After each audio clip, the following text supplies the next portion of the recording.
નમસ્તે મારા આવાજી મિત્રો, હું મોરસવાલા યાસ્મીન કપડવંજથી. આપણે ઘણું બધું સાહિત્ય વાંચીએ છીએ, જે બ્રેલમાં પણ હોય છે, ઓનલાઈન પણ વાંચીએ છીએ, આપણને ગ્રુપોમાં પણ ઘણું બધું સાહિત્ય મળે છે અને આપણી ભૂખ આપણા રીડર મિત્રો પૂરી કરે છે. આજથી 20 વર્ષ પહેલા તો એવું હતું કે ઘણું બધું સાહિત્ય આપણે બ્રેલમાં વાંચી લેતા હતા. ઘણું બધું સાહિત્ય આપણે ભણતા ત્યારે આપણને કેસેટ્સ દ્વારા ઉપલબ્ધ થતું અને કેસેટ્સ દ્વારા આપણને આપણા સામાજિક સેવા કરતા રીડર મિત્રો પૂરું પાડતા. પણ એમાં ઘણા યંગ મિત્રો પણ આપણી સાથે સામેલ છે અને ઘણું બધું સાહિત્ય આપણે એમની પાસે પણ વાંચીએ છીએ અને સાંભળીએ પણ છીએ. અને જો આ રીડર મિત્રો આપણી સેવા ન કરે તો આપણે આપણી ભૂખ કઈ રીતે સંતોષી શકીએ? એ તો જરા વિચારવા જેવું જ છે. તમને થશે કે હું આ બધી વાત કેમ કરું છું, મારે કયા મિત્ર સાથે આપની મુલાકાત કરાવવાની છે. તો હું 2-4 પુસ્તકોના નામ આપીશ એટલે આપ સૌ સમજી જશો કે હું કોની વાત કરું છું.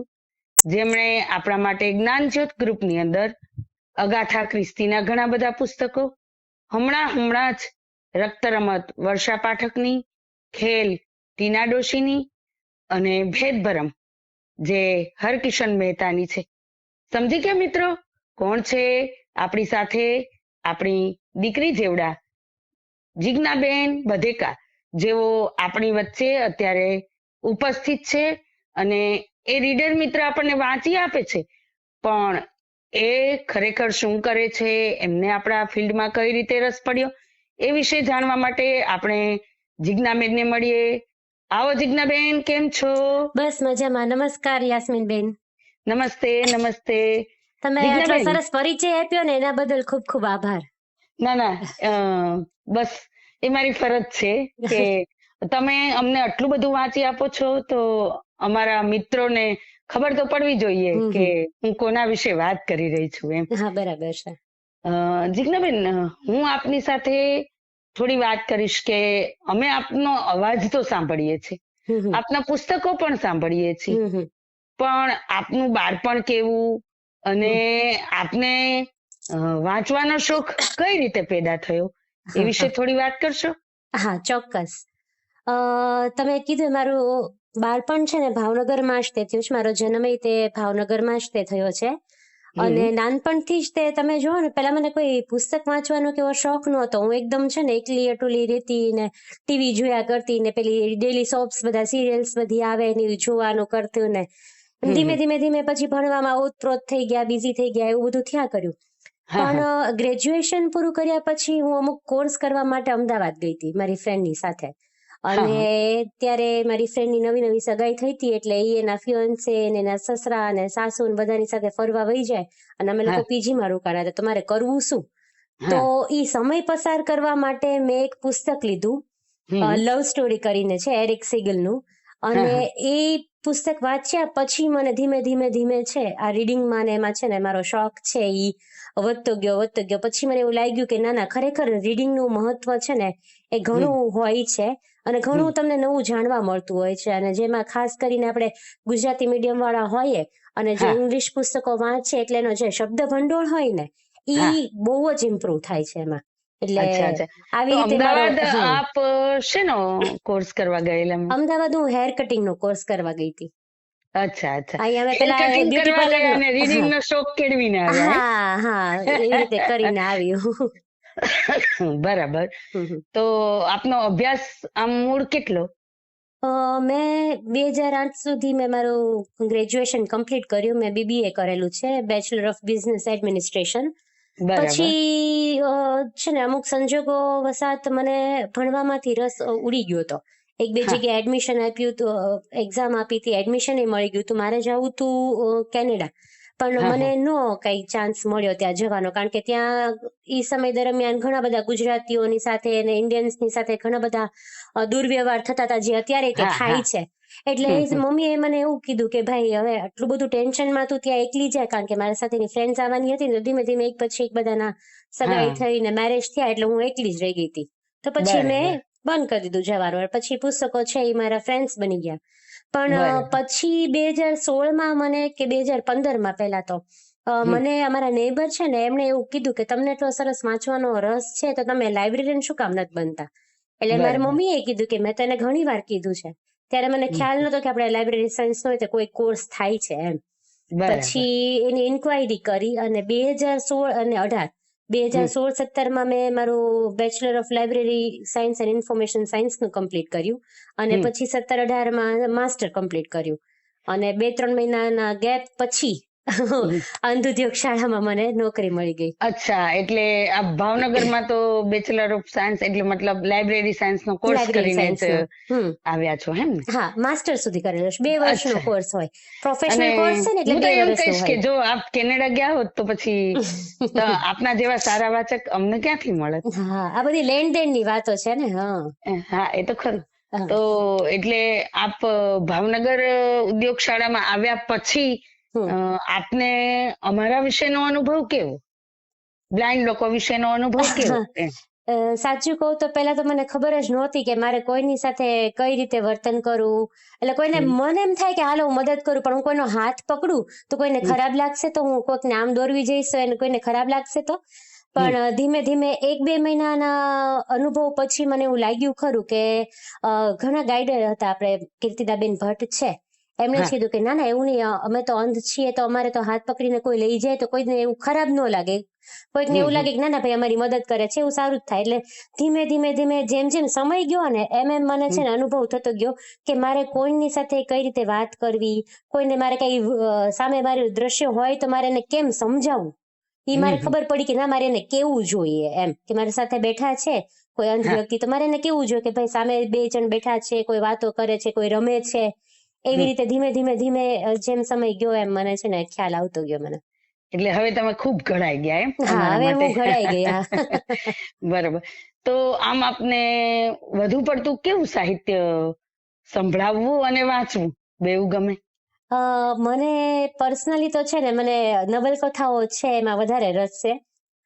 બાકી આપણે બધું જે જીવનને લગતું વળગતું હોય ને એ થોડું ઘણું આપણે સાંભળી લેતા હોઈએ છે, પણ 1-2 કલાક સાંભળીએ કે વાંચીએ પણ એ પછી છે ને તમને એટલું બધું ઇન્વોલ્વમેન્ટ ન રહે જેટલું તમને છે નવલકથામાં રહે. તમે એવું લાગે કે ના ના ભાઈ તમે એક મૂવી જોવો છો, તમે કોઈ સિરિયલ જોવો છો. એટલે મને નવલકથા છે એમાં વધારે મને રસ છે. બરાબર. અને એમાં પણ કોઈ વિશેષ ખરી કે કોઈ ધડ બારવાળી હોય કે કોઈ જાસૂસ જેવી હોય કે કોઈ સામાજિક હોય એવું કોઈ ક્ષેત્ર? હા, એટલે મને આવી રીતે સસ્પેન્સ થ્રિલર જેમ અગાથા ક્રિસ્ટીની આવે છે ને એ ટાઈપની મને ગમે. મને થોડીક સામાજિક ગમે પણ તમને એવું ઇન્વોલ્વમેન્ટ એવું રાખી શકે ને એ ટાઈપનું હોય. ધારો કે હરકિશન મહેતાની છે તો એની પુસ્તકો તો તમને એટલી બધી સરસ હોય ને કે તમને મૂકવાનું જ મન ન થાય. એમાં સાચી ઘણું વાત છે. બધું એ એમ બધું થાય કે આવરી લેતા હોય છે એનું. એક બેઠકે પૂરું હા કરીએ એમ. હા હા હા, એવી રીતે એમ સસ્પેન્સ પછી ક્યારેક હોરર સ્ટોરી હોય તો એવી રીતે જેમ કે ભેદભરમ છે, સ્ટાર્ટિંગના એકાદ પ્રકરણમાં તમને એવું જ લાગશે કે ના ના હવે આમાં પાથમાં આવી આ આવ્યું તેવું, એટલે વાંચે ખરો. લવ સ્ટોરીઝ હોય તો એવું રીતે ગમે આપણને એમ. જેમ કે આપણે ગુલમર્ગ એસ્ટેટ વાંચ્યું હા તો હા, છેલ્લે સુધી એને જકડી રાખ્યું કે જકડી રાખ્યા હતા. ભલે સાયકોલોજી ઉપરનું હતું પણ એટલું સરસ વર્ણન હતું ને કે તમને છે ને ના એમ થાય કે ના ના હજી એક પ્રકરણ પૂરું કરી નાખું. ગળું હા સાથ ન હા દેતું હા હોય ને રેકોર્ડિંગમાં તો એ છતાં મને એમ થાય કે ના ના હજી એક પ્રકરણ પૂરું કરી નાખું એમ. એટલે આપને આ રીતે વાંચવાનું ને બધો શોખ ખરો. હા ખરો. એટલે આપનો ફેમિલી બેકગ્રાઉન્ડ પણ એવું ખરું થોડું કે વાંચવા તરફ આપને પ્રેરિત કરે? હા, મારા મમ્મીને છે ને રીડિંગનો બહુ જ શોખ છે અને એ જ્યારે નાના હતા અને કોલેજમાં હતા ને ત્યારે એમને જેમ્સ બોન્ડની ને એની બધી છે ને વાર્તાઓ એને વાંચવી બહુ જ ગમતી. એને બરાબર. સસ્પેન્સ થ્રિલર હોય ને એવી એને છે ને વધારે ગમે.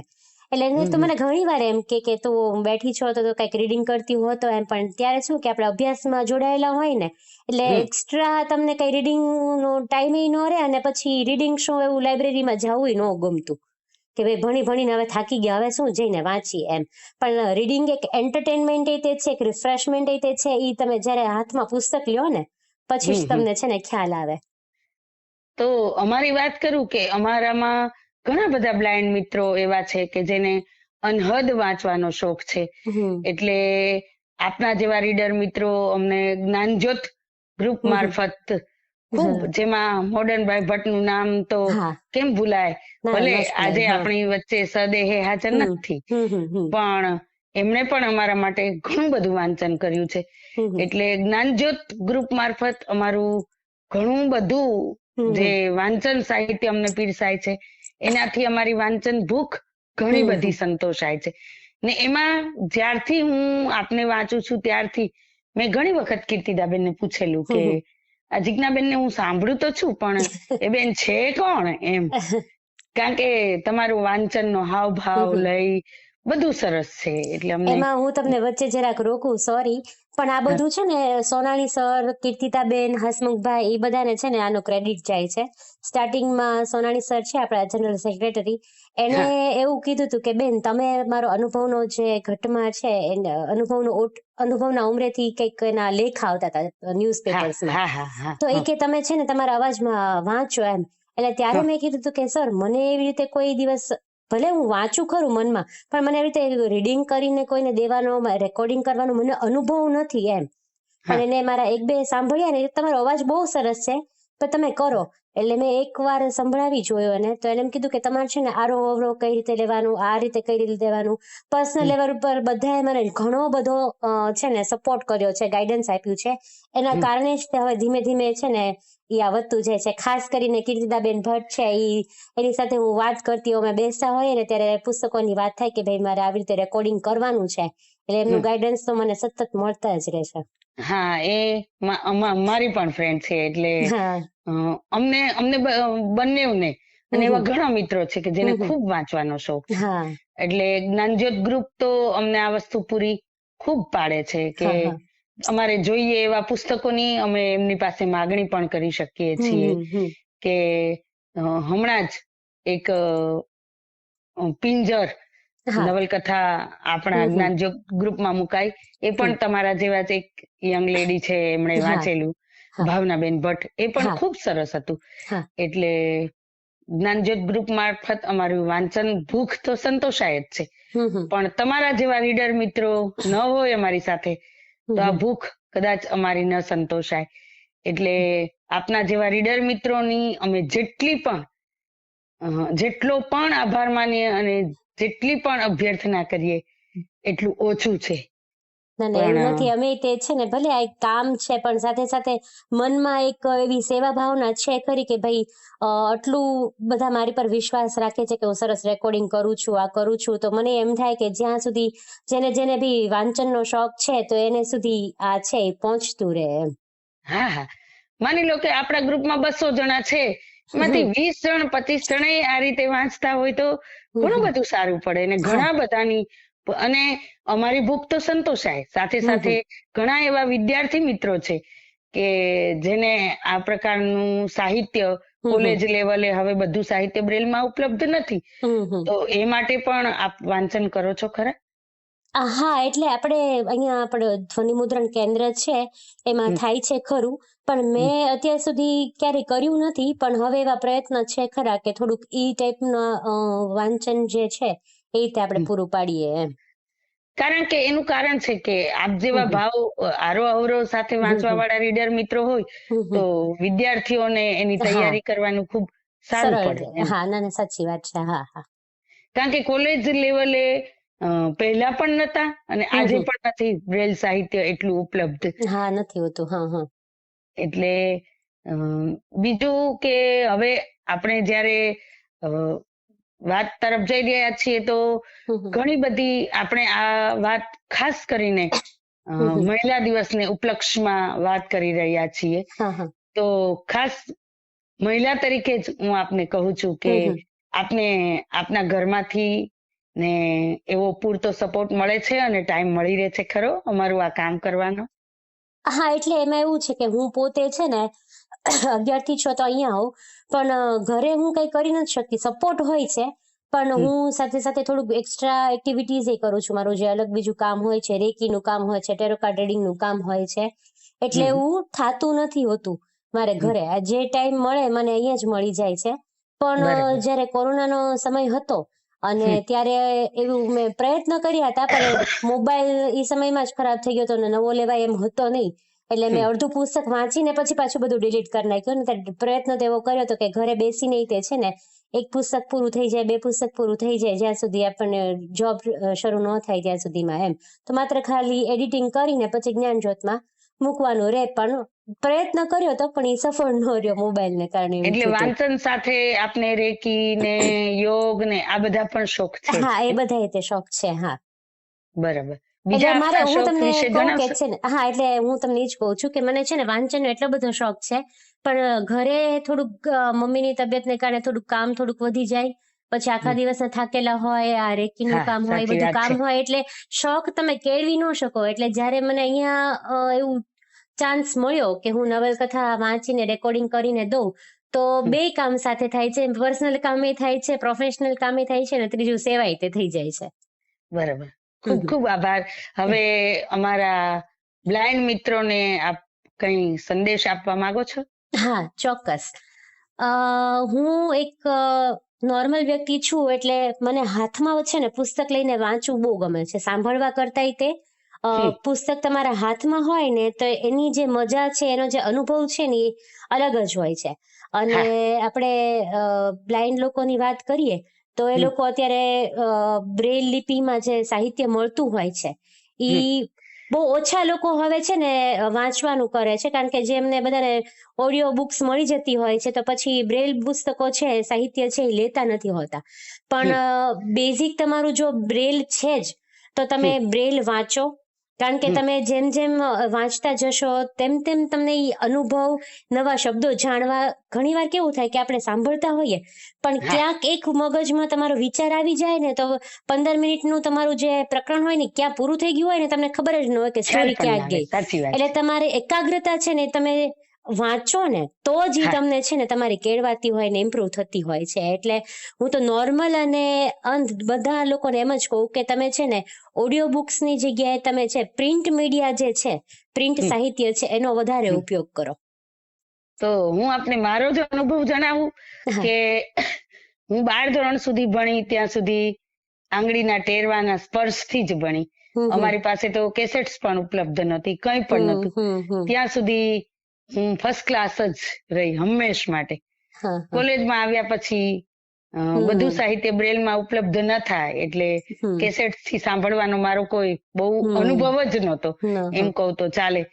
એટલે મારું શિક્ષણ થોડું નબળું પણ પડ્યું, કારણ કે વાંચીને સાંભળવાનું, હવે ખૂબ વાંચું છું, સાંભળીને ગ્રહણ કરું છું, પણ જે મજા આપ કહો છો એ પ્રમાણે કે અહેસાસ આપણા આંગળીના ટેરવાથી કે આંખોથી થાય છે, એ સાંભળવાથી એકાગ્રતાની સાથે તમારી મેમરી હોય ને એ તે છે ને શાર્પ થતી હોય છે. જ્યારે તમે વાંચતા હો ને, સાંભળવામાં થોડુંક ડિસ્ટ્રેક્શન આવી જાય પણ વાંચવામાં એટલું નથી આવતું હોતું એમ. એટલે તમે આંગળીના ટેરવે વાંચો તો એ ખરેખર તમને બહુ ઉપયોગી છે. જેમ કે કોઈ સ્વાદ માણીએ અને એના વિશે સાંભળીએ, એ બેમાં જમીન આસમાનનો ફરક છે. એવી જ વાત આ છે કે સ્પર્શ અથવા આંખ જે કરી શકે એ કાન ન કરી શકે. સાચી વાત છે. સાચી વાત છે. જિજ્ઞાબેન, આપણે વાત કરી કે બ્લાઇન્ડ લોકો બધું જ કરી શકે છે, બધી વાત સાચી. આપ લાઇબ્રેરીમાં છો, તો મારું આપને એક પ્રશ્ન છે કે જે નાના બાળકો છે એને ઘણાને વાંચતા પણ નથી આવડતું ને છતાં પણ એ આપણી સાથે એટેચ છે, તો આપને એની સાથે એટેચ થવાની કઈ રીતે ઈચ્છા થઈ? નાના બાળકોની સાથે આમ તો હું તમને કહું ને કે મારો તો સ્વભાવ જ એવો છે કે હું પોતે નાની હતી ને ત્યારથી મને નાના બાળકો બધા બહુ ગમતા હતા. પણ જયારે હું અહીંયા અંધ ઉદ્યોગ શાળાની લાઇબ્રેરીમાં જોડાણી અને સંસ્થા પરિવાર સાથે જોડાણી ત્યારે કીર્તિદાબેન ભટ્ટ છે એની સાથે મારું અટેચમેન્ટ થોડુંક વધી ગયું હતું. અને એ જે ક્લાસમાં બેઠા હોય ને એટલે એ 1 થી 4 માં 5 માં બધાને ભણાવે છે, અને ખાસ કરીને નાના નાના જે વિદ્યાર્થીઓ છે એને તે ભણાવે છે અને ટ્રેન કરે છે. તો એ મને કહેતા એટલે મને જાણવાની છે ને જિજ્ઞાસા થઈ ગઈ હતી કે કઈ રીતે ટ્રેન્ડ કરતા હશે, કારણ કે હું સાવ નવી હતી એટલે મને કઈ ખબર જ નહીં કે નાના છોકરાઓને કઈ રીતે ટ્રેન્ડ થાય એમ.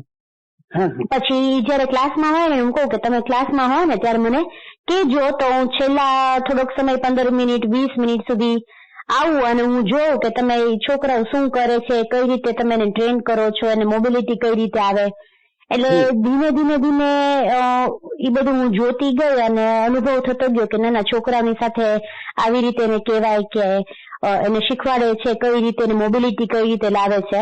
અને જે મારો સ્વભાવ છે કે મને નાના છોકરાની સાથે વધારે અટેચમેન્ટ થઈ જ જાય છે, પછી ગમે એ હોય એટલે હું ક્લાસમાં જાઉં, બધાની સાથે વાતો કરું. પછી શરૂઆતમાં તો છે ને, હમણાં તો બંધ થઈ ગયું છે ને, ત્યારે શરૂઆતમાં બધાને છે ને ધ્યાન કરાવતી, એટલે મેડિટેશન ની બધું કરાવું. કોઈને ખબર ન પડે કે મેડિટેશન શું, પણ અમુક શબ્દો આપણે બોલાવડાવીએ, પછી એમ કહીએ કે ભાઈ તમે આંખ બંધ કરો, ઊંડા શ્વાસ લ્યો. એટલે ધીમે ધીમે બધા છોકરાઓની સાથે જે મારું અટેચમેન્ટ છે, જે કોમ્યુનિકેશન છે એ વધતું ગયું. અને ઈ લોકોને તે છે ને ખબર પડવા માંડી. એટલે કીર્તિદાબેન એવી રીતે ઓળખાણ આપે કે આ જિજ્ઞાબેન છે એ લાઇબ્રેરીમાં કામ કરે છે એમ. એટલે ધીમે ધીમે છોકરાઓ ભલે ને વાંચતા આવડતું હોય કે ન આવડતું હોય, પણ એને એક કોન્સેપ્ટ એને આવ્યો કે બેન છે એ લાઇબ્રેરીમાં બેસે છે. તમારી સાથે લાડ પણ કરી લે એવું પણ બને? હા, હું ખીજાવો છું. નાના છોકરા હોય એટલે એની સાથે લાડ આપણે વધારે કરતા હોય, બધાની સાથે વાતો કરવાનું મન થાય. બધા નાના છોકરાઓ મારી સાથે વાતો કરે. હું ક્લાસમાં જાઉં તો જીજ્ઞાબેન આવ્યા, પછી બધાની સાથે પૂછું કે ભાઈ તમે શું કરો છો, આજે શું ભણ્યા. પછી કોઈને ઢ પાડતા આવડતો હોય તો, એટલે મને તો બ્રેલ નથી આવડતું, પણ મને ઢ માં ખબર પડે કે હું જોઈ દઉં કે ભાઈ કઈ રીતે એ લોકોએ પાડ્યો છે. પછી એને કહું કે બહુ સરસ કર્યું છે, પણ આમાં થોડીક ભૂલ થઈ છે. આપણે સીધું એમ ન કહીએ કે ભાઈ એને તારામાં ભૂલ પડી છે, પણ આ બધું બહુ સરસ કર્યું છે, પણ અહીંયા આ જગ્યાએ ભૂલ પડી છે. એટલે એ લોકોને એમ બીજે દિવસે એમ થાય કે જીજ્ઞાબેન આજે જોવો તમારું કે કેવું છે. એટલે એવી રીતે કરતા કરતા સાયકોલોજી હોય ને, ચાઇલ્ડ સાયકોલોજી, એટલે કરતા કરતા એ લોકોની સાથે અટેચમેન્ટ થઈ ગયું. ને હવે કેવું છે કે છોકરાઓ બધા મારી પાસે આવે એટલે બેનને એને ખબર છે કે બેન લાઇબ્રેરીમાં જ બેસે. એટલે વાંચતા આવડે કે ન આવડે, પણ આવીને કોઈ પણ પુસ્તક છે ને હાથમાં લે. અને મારા માટે એ જ અગત્યનું છે કે નાનપણથી એ લોકોને કોન્સેપ્ટ હોવો જોઈએ કે લાઇબ્રેરી શું છે. સાચી વાત છે. અત્યારે લાઇબ્રેરી નો કોન્સેપ્ટ પણ પૂરો પાડો છો, અને ધીરે ધીરે ન વાંચતું બાળક વાંચતું પણ થઈ જાય. પછી જે સાવ નવા હોય, જેને ન આવડતું હોય તો આપણે એને પુસ્તકો ન દઈએ, પણ પેલી બાળ સૃષ્ટિ છે કે એવું છે તો એને દઈએ તો એમાંથી ધીમે ધીમે પ્રેક્ટિસ કરે ને બધું કરે એમ. કારણ કે પુસ્તકો આપણે ઘણા બધી નવલકથાઓની બધું હોય કે બાળ વાર્તા હોય તો એ લોકોને જે ન આવડે તો એ ફાડી નાખે કે એવું થાય. પણ આપણે બાળ સામાયિકો છે તો એ આપણે નાપી કે ભાઈ તમે આ વાંચો. એટલે ધીમે ધીમે એમાંથી તે ટ્રાય કરતા જાય. અને ઘણા એવા વિદ્યાર્થીઓ છે કે જેને છે ને બહુ ઓછા સમયમાં પુસ્તકો વાંચવાનું શરૂ કરી દીધું છે ને રેગ્યુલર છે ને એ લોકો આવતા જાય છે. એવું તમારા માટે કોઈ ઉત્તમ ઉદાહરણ બાળકનું નામ આપી શકો એવું ખરું? હા, આપણે અત્યારે છે ને 4થા ધોરણમાં હિતાંશી ભણે છે. પોતાને છે ને બ્રેલ શીખવામાં એટલો બધો પહેલેથી રસ હતો જ, તેને બહુ સ્માર્ટ સ્ટુડન્ટ છે. એટલે પેલા એને શરૂઆત છે ને મેં એમ જ કીધું હતું કે તું છે ને પેલા બાળ સૃષ્ટિ લઈ જા, અને જે મારી પાસે આવે ને એટલે પેલા હું કીર્તિદાબેન ને પૂછી લઉં કે બેન એને કેટલું આવડે છે, હું એને બુક આપું, હું એને સામયિક આપું, શું આપું. એટલે મને ગાઈડ કરે કે એને આટલું આવડી ગયું છે, તમે આપજો, એ સાચવીને રાખે એમ છે. અને જ્યાં નો વિદ્યાર્થી એવા હોય કે જેને નથી આવડતું અથવા આવડતું હોય ને સાચવી ન શકે તો એનું આપે. એટલે પછી એનો કઈક ઓલ્ટરનેટિવ ગોતી નાખો કે ભાઈ તું આ નહીં, તું અત્યારે આ પુસ્તક લઈ જાય કે આ સામયિક લઈ જાય એમ. વિતાંશી છે એ બહુ જ હોશિયાર સ્ટુડન્ટ છે અને એને બહુ ઓછા સમયમાં બ્રેલે શીખી લીધું અને રોજ એક બે કરીને પુસ્તક છે બાળ વાર્તાઓ છે ખાસ કરીને એ વાંચતી થઈ ગઈ છે. બરોબર. હવે આપણે બાળકો વિશે તો વાત થઈ બેન, પણ મારો આપને એક પ્રશ્ન છે કે આપણે સાર્વત્રિક બ્લાઇન્ડ મિત્રોને તો આપણે સંદેશો આપ્યો, પણ આજે મહિલા દિવસના ઉપલક્ષમાં તમે અમારી બહેનોને શું સંદેશો આપવા માંગો છો? હું દરેક પ્રજ્ઞાચક્ષુ મહિલાઓને મહિલા દિવસના દિવસે એ જ મેસેજ આપીશ કે આપણે બહુ બધું છે ને સ્ત્રી સશક્તિકરણ માટે છે ને સાંભળીએ છીએ, પણ આપણે મહિલાઓ જ તે છે એના માટે કઈ ખાસ કરતા નથી હોતા. એટલે ખાસ કરીને પ્રજ્ઞાચક્ષુ મહિલાઓ છે જેને મનમાં એવો ડર હોય કે એના પરિવારને મનમાં એવો કઈ ડર હોય કે ભાઈ આ કઈ નહીં કરી શકે, તો ઇમ્પોસિબલ છે ને કઈ હોતું જ નથી. ઇમ્પોસિબલ છે ને આઈ એમ પોસિબલ તમે કરો ને તો જ થાય. એમાં તમારે થોડીક હિંમતની તમારે જરૂર હોય છે, થોડાક તમારા પરિવારની સપોર્ટની જરૂર હોય છે. તમે આગળ વધો, તમે શિક્ષણમાં તો આગળ વધો, અથવા તો ઘણી બધી એવી એક્ટિવિટી છે કે તમે એમાં આગળ વધી શકો છો. પેલા તો એવું હતું કે આપણે ટેકનોલોજી નહોતી એટલે એને કારણે ઘણા બધા હર્ડલ્સ ને ઓબ્સ્ટિકલ્સ ને બધું આવતું, પણ હવે ટેકનોલોજી તે આપણને ઘણી બધી જગ્યાએ છે ને મદદ કરતી હોય છે. ઘરકામમાં પણ ટેકનોલોજી હોય છે તો એ આપણને મદદ કરતી હોય છે. આપણે મોબાઈલ યુઝ કરીએ છીએ, ઘરઘંટી હવે તો ટોકબેક વાળી આવી ગઈ છે, વોશિંગ મશીન ટોકબેક વાળા આવે છે. એટલે ઘણા એવા પ્રજ્ઞાચક્ષુ કદાચ મહિલાઓ હશે, ખાસ કરીને ગ્રામ્ય વિસ્તાર વાળા, કે એને આ ટેકનોલોજી એમને શું છે એને ખબર નથી પડતી હોતી કે બહુ એની પર બહાર નહીં દીધો હોય. તો દરેક મહિલા, પ્રજ્ઞાચક્ષુ મહિલાઓને એ જ છે કે તમે થોડુંક શિક્ષણ પ્રાપ્ત કરો. તમે જે સંસ્થામાં જ્યાંથી શિક્ષણ પ્રાપ્ત કરો છો ત્યાં તમને જે કઈ શીખવાડે છે એનું પૂરેપૂરું પાલન કરો અને થોડીક હિંમત રાખી અને કઈક નવી વસ્તુ કરવા અને શીખવા માટે તત્પર કરો તો તમારા માટે છે ને કઈ જ અશક્ય નથી. સાચી વાત છે. બરોબર છે. જેમ કે આપણે કીર્તિદાબેન છે કે આઈહાસમીન બેન છે, એ પોતે કેટલું એને શિક્ષણ લીધું, શિક્ષક તરીકે પોતે કાર્ય કરે છે. તો એ વસ્તુ છે કે ધ્યાનમાં રાખે. ઘણા મહિલાઓ હશે પણ મારા ધ્યાનમાં અત્યારે તો આ બે છે એટલે હું આ બે જણની વાત કરું. તો દરેક મહિલાઓને વિનંતી ખરી કે હિંમત રાખે, નાસીપાસ ન થાય. આપણને જે ક્ષતિ આવી છે સ્વીકારવું છે ને બહુ અગત્યનું છે. અને હિંમત તે રાખવી એ તો એટલું જ અગત્યનું છે. સાચી વાત. બસ મહિલા દિવસના ઉપલક્ષમાં આપે મને આટલો ટાઈમ આપ્યો છે એ બદલ જિજ્ઞાબેન હું આપની ખૂબ ખૂબ આભારી છું. હું પણ આપની સાથે પહેલી જ વાર વાત કરી રહી છું. મને આપના વિશે ઘણું જ જાણવા મળ્યું, કારણ કે પહેલેથી ઘણા બધા રીડરોનું હું સાંભળ્યું તો છું જ, છતાંય મને આપનું વાંચન ખૂબ સારું લાગે છે અને ખૂબ આરો અવરો વાળું લાગે છે. એટલે મને ગમે છે આપનું વાંચન અને આપની સાથે વાત કરવાની પણ ખૂબ મજા આવી. મને પણ તમારી સાથે વાત કરવાની ખૂબ મજા આવી અને એવા પ્રયત્ન કરતી રહીશ કે નવું નવું સાહિત્ય છે એ તમને પહોંચતું કરું. ઓકે, ખૂબ ખૂબ આભાર. આવજો આવાજી દોસ્તો, આવજો. આવજો.